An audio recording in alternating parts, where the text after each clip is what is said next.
Welcome to TEKTOK Digital Supply Chain Podcast, where we will help you eliminate the noise and focus on the information and inspiration that you need to transform your business, impact supply chain success, and enable you to replace risky inventory with valuable insights. Join your TEKTOK host, Karin Bursa, the 2020 Supply Chain Pro to Know of the Year. With more than 25 years of supply chain and technology expertise and the scars to prove it, Karin has the heart of a teacher and has helped nearly 1,000 customers transform their businesses and tell their success stories. Join the conversation, share your insights, and learn how to harness technology innovations to drive tangible business results. Buckle up. It's time for Tech Talk, powered by Supply Chain Now. Well, welcome back, supply chain movers and shakers. Karin Bursa here, your host for Tech Talk, the digital supply chain planning podcast. In this episode, we're going to dive into the ever-evolving role of the brick-and-mortar store. Now, retailers are seeking to seamlessly engage with consumers, having one experience whether you purchase online or you purchase in person. With store pickups, click and collect, ship from the store, and even new incentives to get you back in the store, brick and mortar and those hard to find store associates are just working harder than ever. So they're quickly becoming the linchpins of that last mile fulfillment and overall retail success. And with us today is an expert that's going to share some of her insights and give us a better understanding of what's happening with today's leading retailers as they look to leverage their store operations in new and effective ways. I'd like you to join with me in welcoming Nikki Baird. Nikki is with Aptos, and she's got a lot of insight into what's happening with retailers. Nikki, thanks for joining us. Thanks so much for having me, Karin. Happy to be here. Well, Nikki, your name may be familiar to some of our listeners here on Tech Talk, and I just want to connect the dots for them. As a former industry analyst covering the area of retail and retail technology, Nikki's name has appeared on a number of research initiatives over the years, and she has spent decades helping retailers to evaluate and prioritize technology investments and process improvements. So, Nikki, let's talk about your current role for just a minute. You are head of strategy for Aptos. You've got kind of an interesting vantage point on what's going on in this industry. Aptos, I believe Aptos serves about 1,000 retail brands. Is that correct? Yep, that's correct. Okay, so we're not just talking about a handful of retailers here. We're getting a wide spectrum of retail businesses.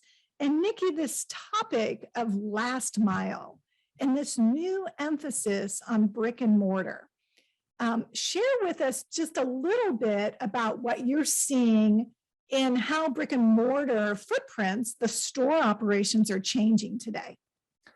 Yeah, I think, going back a bit of a ways to kind of pre-omnichannel, pre-internet days, the store served every role, right? It was outside of maybe the marketing that triggered a customer to come to a store, the store managed the whole of the shopper buying process, if you will.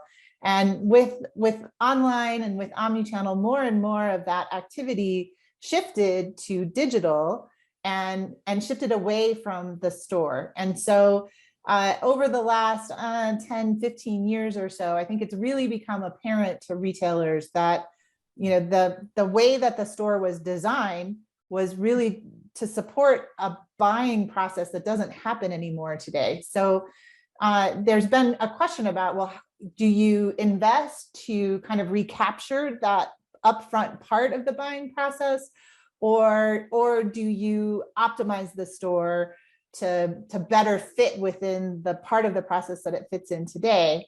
And I think retailers have come to the conclusion that they need to do both. Of course, you can't just have an easy answer, right? But so that means that you have to do more to provide the kinds of experiences up front in the shopping process, like events or education, inspiration kinds of things, the kinds of things that aren't easily delivered over a digital channel. And you also need to provide more things that happen under the store's umbrella that keep the profitability and the economics of the store kind of balanced or profitable at a minimum. And so fulfillment and using the store as an extension of the supply chain, if you will, has become a really important factor in kind of maintaining what is this future role of the store.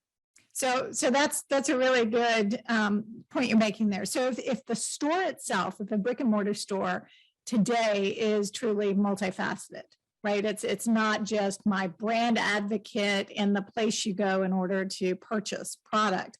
It really is a way to connect with people. But also, as you point out, Nikki, that role of the store is changing. And historically, we tried to minimize, the back stock or the storage area. And today, our needs are a little different. So talk to us just a little bit about that and how companies might be using that retail footprint, that real estate, just a little bit different. Yeah, purely from the supply chain side of things, that real estate, it used to be that you thought of it as the last, like you send inventory there, that inventory stays there until it walks out the door in a consumer's arms. And anything you do adds cost that you don't want to have to handle. But the cost dynamics have changed really substantially over the years, especially there's just been such this huge demand for warehouse space. Warehouse space has to sit in specific locations from a from a transportation corridor perspective, right? Like there's only so many good places to put warehouse capacity. Stores kind of are pretty close to customers. That's what they were designed to be for. And if you're not going to use that space as selling space, it actually may be a better cost profile to send inventory there strategically and then look at how to get that inventory into local customers' hands. It actually can be more cost effective to consider the store as an extension of your overall supply chain, as opposed to thinking of it as that endpoint. Inventory comes in and then we never touch it again. It's only the customer who touches it after that. And it's interesting that you say that it can be more cost effective. I got to tell you, that's a little surprising to me because I still think of retail in that traditional sense that is my most expensive real estate, that store. But I guess if I'm getting multifaceted or multi-purposes out of it, maybe I'm using that and my cost basis looks a little different. Because Nikki, I remember when Walmart rolled out its initiative for online business, right? With order online, pick up in store, come curbside. And this was probably, I don't know, maybe 2019. So before COVID-19 hit, Walmart's online grocery, what they did is they reorganized the front of store, right? They put these big locker systems in order to stage the orders for pickup. Yeah. Which is, as many of us know from a supply chain perspective, that's a supply chain strategy that's happening there in the front of the store, which is some pretty valuable real estate where I want to get that consumer engaged. Now, one of the things that Walmart found is that engaging with consumers online, it actually drove new customers for Walmart.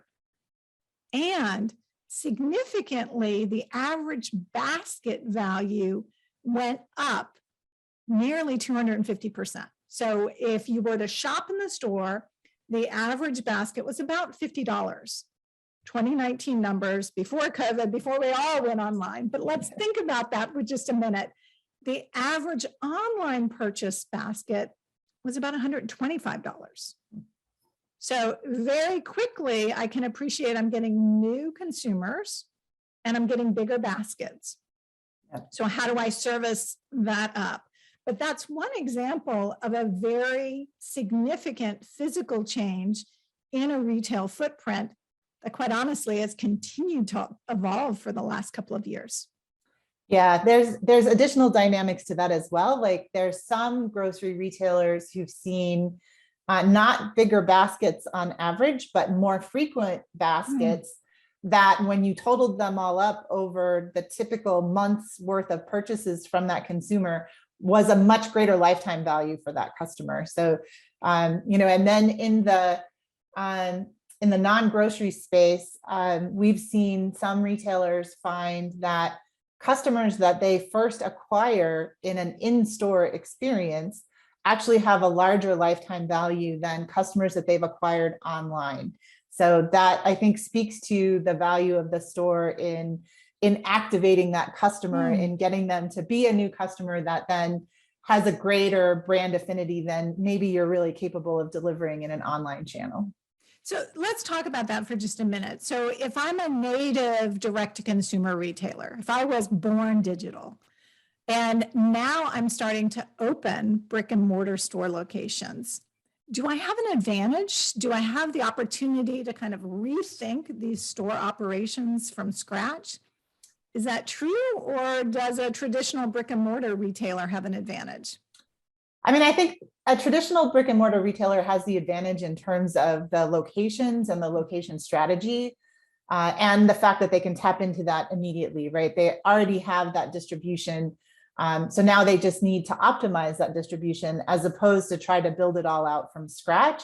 However, I will say, I think that those digital native brands that are opening stores right now, they do have an advantage because they can rethink the store in terms of all of these things that the store never had to support before, like that curbside pickup, or even the ship from store, or events happening in the store. All of those brick and mortar retailers who have these sort of traditional storefronts, they've got some remodeling to do.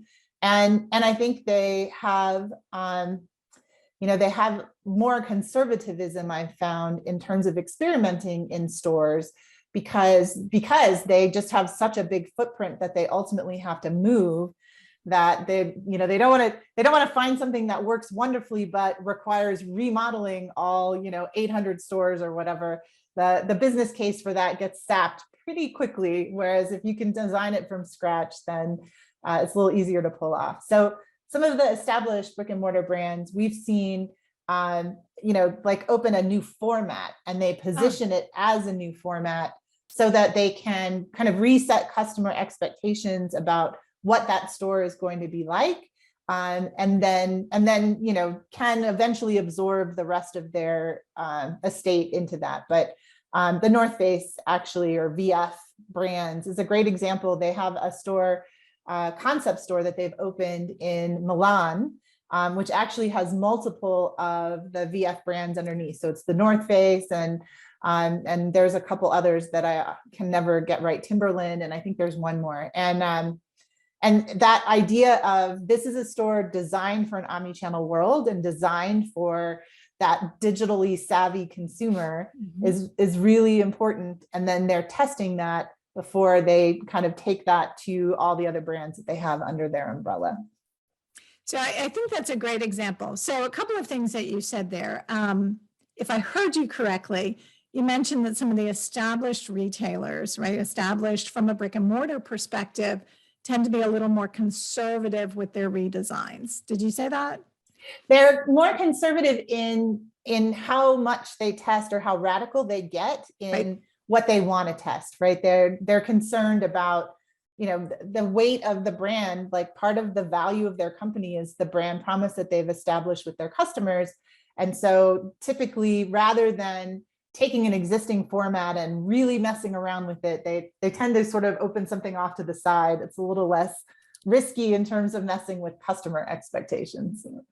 Yeah, and that makes sense. And even with some of the digital natives, you know, kind of a fail fast strategy. I mean, of course, the first thing that comes to mind for me is Amazon. And I recently saw that, you know, Amazon announced that they're going to close 68 brick and mortar locations in the US and in the UK, right? And these are a bunch of different formats that they've tested, and they just haven't lived up to expectations, or the growth at those locations has been significantly slower than they expected. So I do think that's an example. And of course, it's in Amazon's DNA to try a lot of things and fail fast, but it does set a level of expectation to continue to think about how you use these retail locations, this real estate, to the best advantage. Yep, totally. So clearly the physical changes are happening, right? The physical store is changing.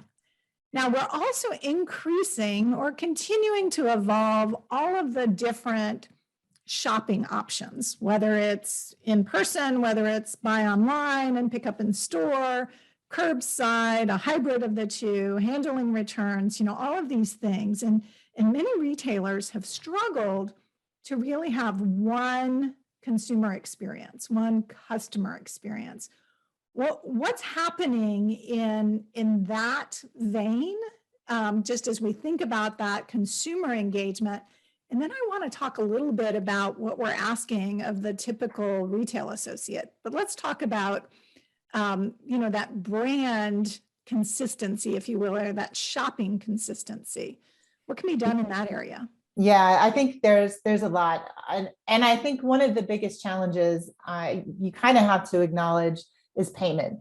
So when you buy something online and you pay, you could potentially be using a completely different payment service than if you went to that same retailer store and paid with your credit card in a store.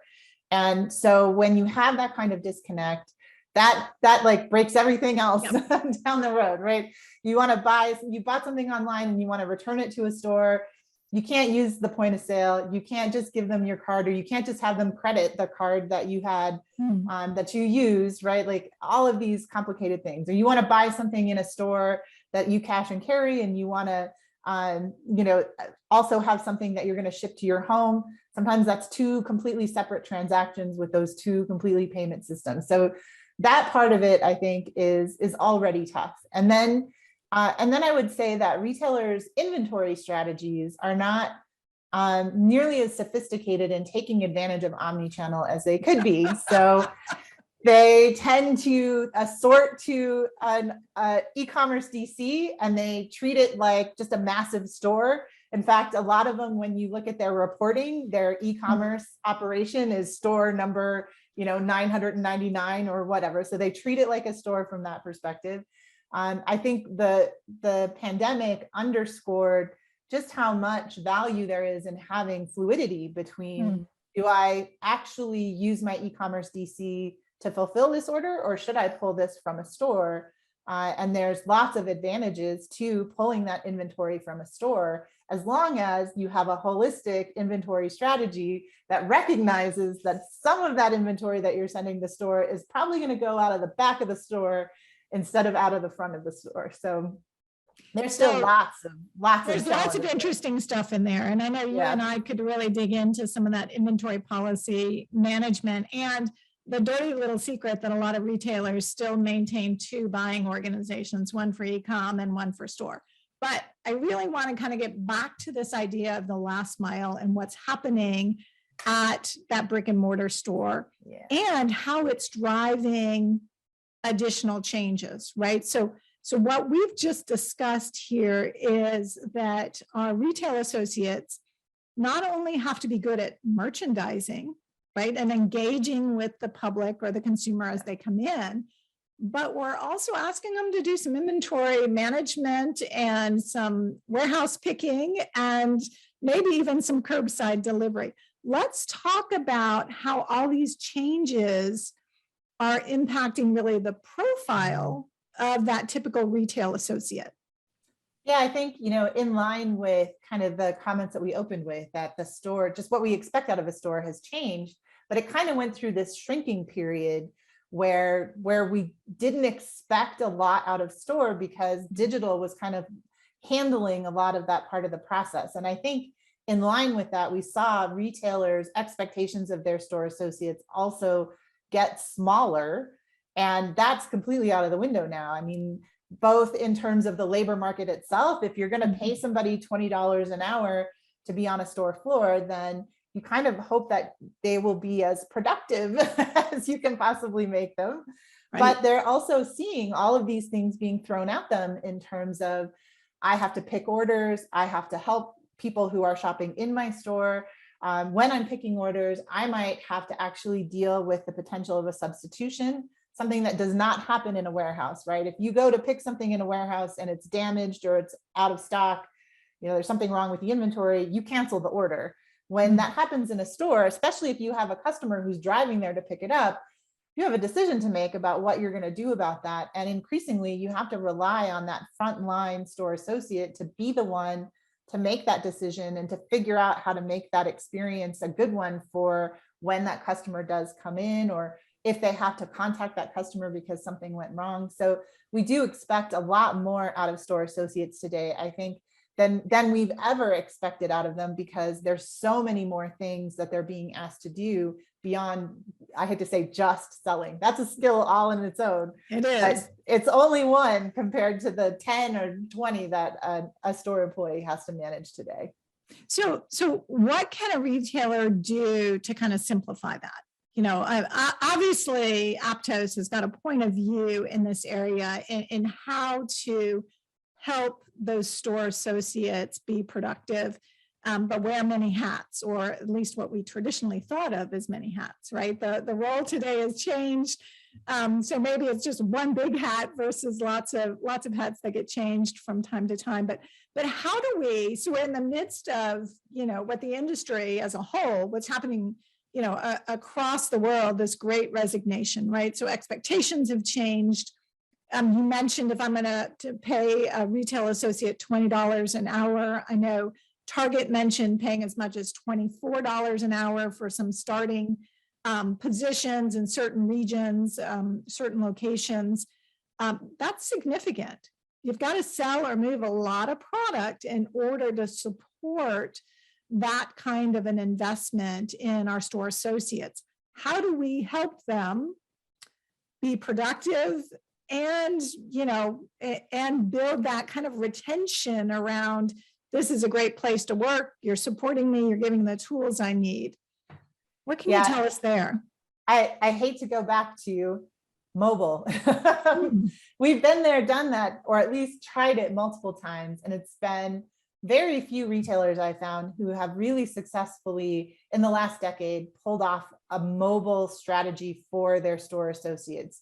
More times than not, the device ends up back in a drawer, whether there's something with the battery life or the functionality of the device itself, there's something in the training that gets lost, or, a lot of retailers historically approached mobile solutions as one and done and never came back around and addressed any of the things that actually made it difficult for store employees to use mobile effectively. It was like, when we look at this 2 years from now, we'll tackle all that.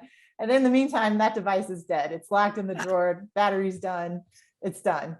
So I can say I have never seen the interest in mobile as high as it is right now. And it's because they want to give tools to store associates. They know that they can't hire as many as they want. And they expect those store associates to be more productive. So they want that device that will let that store associate do anything from anywhere. And that's anything from inventory to fulfillment to customer service, a return, a sale, all on one device. Retailers are very, very interested in reinvesting in those capabilities. So for me, it's a bit of a question of, okay, but what are you going to do differently to make sure that it's successful this time?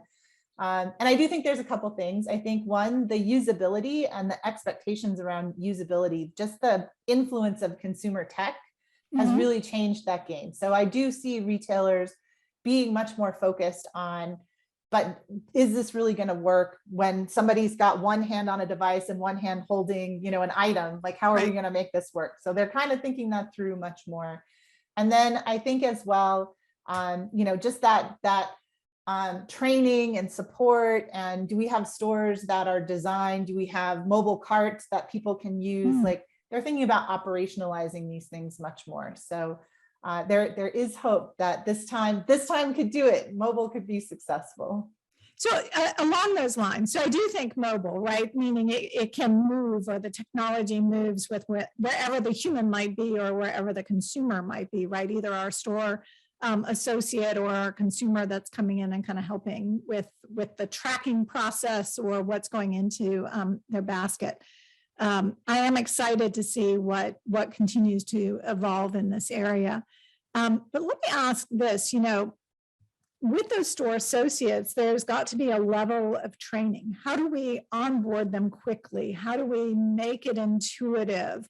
They don't necessarily get that job in the retailer and truly understand, inventory or inventory turns or inventory rotation or those things. How is the technology evolving, Nikki? I mean, you've been watching this sector and certainly heading strategy for Aptos as well. How do we kind of move that along so that we can bring certainly a digital native worker, somebody who's born with that phone in their hand and is not afraid of technology and trusts it, but using that mobile technology in a way that we can also kind of augment with some of those important business understandings, if you will.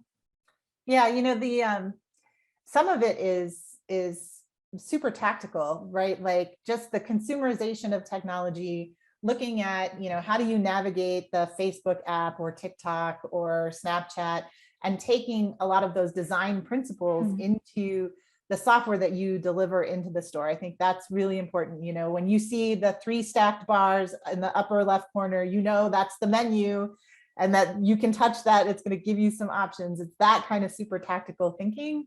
But I think as well, it's the idea of the iterative part, right? You don't just throw something into the store and then say, deal with it. You watch and see how they use it, and you make changes that you can roll out to them quickly so that they see that you're paying attention. And if there's something that makes this process hard, you're going to do something to fix that. So it requires, the tech stack has had to improve. That's something that has historically been a barrier, but I would say is much less so now. But you have to have an IT organization and the intestinal fortitude to say, I am going to roll out changes to my stores quarterly or maybe even monthly, and putting together the organization that can support that and that can support providing the kind of training and awareness to employees so that they know, hey, new stuff is going to come. It's always worth checking this app because there might be something in here tomorrow that wasn't here today that is going to help me make my job easier. So tell me a little bit, Nikki, about the characteristics of a retailer that's really leaning into this, that is maximizing the opportunity. Obviously, it's not going to be perfect, but maybe they've got an aptitude for change and evolution over time. But what are some of the things that we should look at, or for retailers that may be listening to the podcast, that they can think about and maybe compare themselves to a little bit, and where they are with getting more mileage out of this kind of last mile opportunity with their consumers? Yeah, I'll give you it's a pretty specific example, but I think it's the kind of capability that you should be looking for, both as a consumer and as a retailer trying to provide that capability. So Cole Haan is a customer of Aptos, has been for several years. They, at NRF, at the National Retail Federation big show, the last in person before the pandemic in 2020, and in 2019, they actually had a display in our booth at the show where they were selling shoes. So you bought the shoes there, and then they were actually selling the shoes at NRF? Selling the shoes. Really? However, I did see that in your booth, but I didn't realize it was active. Let me put it that way. Yes, you could try on the shoes, you could buy the shoes. You could not take the shoes with you. We didn't have an expectation that anybody would want to drag those around, although some people did want to wear them away. So props to Cole Haan for that. But what they did was they had set up a temporary courier service. So you bought in Javits, and then yes. you had the shoes delivered via courier to your hotel room. And they had a couple stores that were set up to be those delivery points, proximate to kind of where they expected everybody to be staying in Midtown. And so they had kind of set that up as a temporary thing. They ran it for the 3 days of the show, and then they kind of turned that back off and went about their business. And I think it's that kind of flexibility of being able to set something up, and take advantage of something that might only be 3 days long, and then turn that off when you don't need that anymore, or be able to position something like that for another event. It's that kind of flexibility that I think is really important, and not being in a position to where you have to say no because you can't get your systems to do what you need them to do. That's the most important thing, because we're not like, it could be drone delivery tomorrow.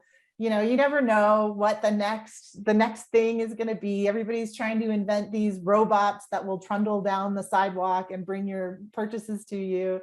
It could be autonomous driving vending machines, right, that come up to your door. That could be next. So the flexibility to be able to experiment and take advantage of those things without it being a 2-year integration effort, I think those are the kinds of capabilities that really will differentiate retailers. So just briefly in that example, so I love the Kohan.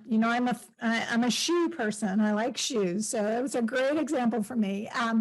But in that example, help me understand, what are some of the solution components that Aptos brought to the table to enable that type of a pop-up opportunity, right? A pop-up store or a pop-up retail center that then gets fulfilled elsewhere.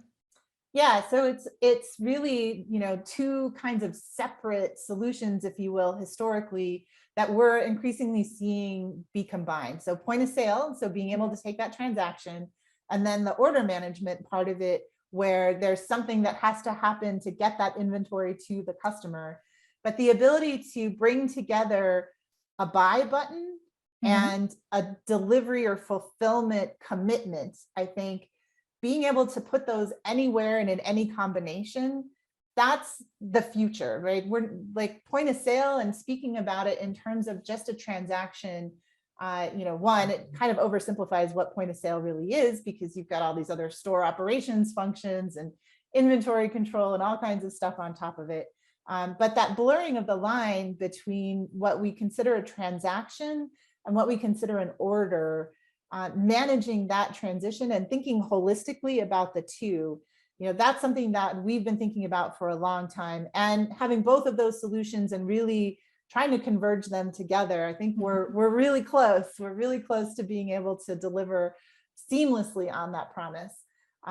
That's what we bring to the table. That's how we're thinking about this problem. Is when you think about point of sale as something that happens in a store, and when you think about order management as something that supports online, you've already got a broken promise from your customer's perspective. So we're trying to eliminate those broken promises. Right. That's a great example, Nikki. I feel like we are just starting to scratch the surface here. So how can our TEKTOK audience, the Supply Chain Now community, how can they learn more about what's happening in this area of last mile and bringing both the e-commerce business or the e-business together with the traditional brick and mortar business?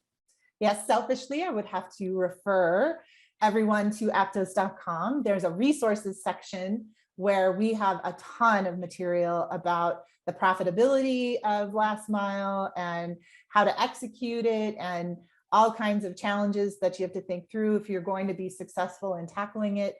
So that resources section at aptos.com will definitely cover a lot of that. And then, of course, I do occasionally write about that topic. Just occasionally, Forbes. right? Just occasionally. I wish I had more time in the day. I would write about it much more often, but Forbes.com, you can find my column there. And I definitely spend a good deal of my time talking about those omnichannel challenges. Yeah, and for our listeners, that's Aptos, that's aptos.com. And look for Nikki's column in Forbes. That's Nikki, Nikki Baird, Baird. And one of the things I love about the way Nikki writes is she makes it very practical for you. So she's not trying to overwhelm you with her depth of knowledge, but she's trying to put it in really practical terms so that you can apply it and look at your opportunities before you. And then certainly Nikki, can we offer that people connect with you on LinkedIn? Is that? Absolutely. LinkedIn, Okay. Twitter, and through Forbes as well. All of those are avenues to find and connect with me, and more than happy to do that. Okay, great. And so I'm going to give you the final word on this topic of last mile. Any thought you want to leave with our audience today? I think the biggest deal is to not think about this as something static. Like, this isn't something that you set a strategy and make a decision and then let it ride forever. I think what a lot of people are realizing now is that this is a dynamic thing, and you have to constantly revisit both your assumptions and the operating environment that you're working in, and re-optimize for how all of these things are changing, because they're all changing very, very fast. So if I had sort of one final recommendation, look at your fulfillment operations and don't think about it like a warehouse at all. Think about it much more dynamic, and how you can get more dynamic in how you support those operations. Yeah, that is great advice. Don't think of them as separate nodes in your business these days, where your store is one node and your distribution centers or your warehouse are others. Think about how they can leverage and cross-pollinate and make the best use of that inventory that's available to satisfy your consumer needs. With that, I want to thank you for joining us today on Tech Talk, where our goal here is to help you eliminate the noise. Focus in on the information and a little inspiration to help you transform your business. And we want to help you also replace some of that risky inventory with valuable insights. So we'll see you next time here on Tech Talk, powered by Supply Chain Now.